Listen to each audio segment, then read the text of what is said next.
Um, I just want to go on to the growth of Myntra itself. And one of the key aspects was technology, as you had mentioned. I understand that you saw large traction in mobile usage, mobile buying.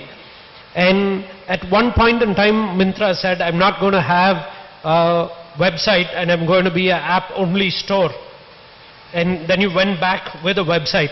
So if you can walk us through the reasoning why the decision was taken.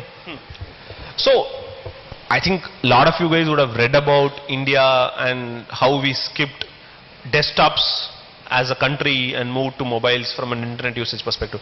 I'm not going to really go there, but implications from there are there, affect this decision. So what happened sometime in May of, if I remember, 2015, if I remember, either 2015 or 16, I'm not sure, 16 I think, between those two.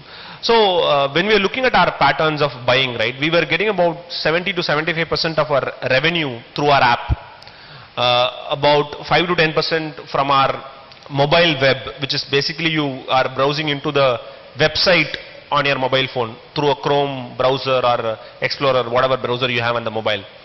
And the last 15% was what coming through in terms of desktop. So when we had this, some of the features that we are trying to build for our app customers, right, were not applicable for desktop. This could be things like image search. I take a pic of a t-shirt and search it on the app, you would immediately give you something. You take a pic, we would eventually want to take a pic of your foot. It will say you what size footwear to buy. So multiple use cases we were trying to sort of build and move. But the problem was it was not applicable for a desktop sort of a environment, right? So then we thought, why do we have to? Can you not shut down that? Because for the same customer browsing through a desktop, through an app, the experience is going to be very, very different.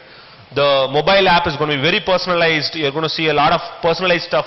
Well, desktop might not be possible in terms of other issues that we face. So when maintaining two platforms was becoming a challenge, and especially giving the same experience across two was becoming a challenge. So then we thought, why not shut the desktop and move to an app only sort of a scenario. And we moved, we had relatively good success, but customers, that's where I was saying, right, you continuously keep hearing customers, but customers came back to us and said, there are certain types of customers buying certain types of products would want to continue using desktop. Then we realized this example is, let's say, primarily women customers prefer to buy a little more on desktop compared to men. And types of products, especially we do sell some home products like carpets and vases and things like that. Those products people sort of felt more comfortable browsing on a desktop with larger screens compared to, let's say, a mobile.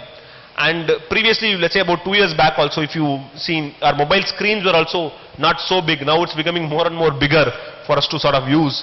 So this was happening. So once we sort of had multiple focus group discussions with our customers, they came back and said, for this specific use case, we think we need desktop. Then we went ahead and opened our desktop again. Right now also, it is just contributing 8 to 10% of our overall revenue. 90% of our revenue still comes through app. We focus most of our energies on app development and trying to build technology there.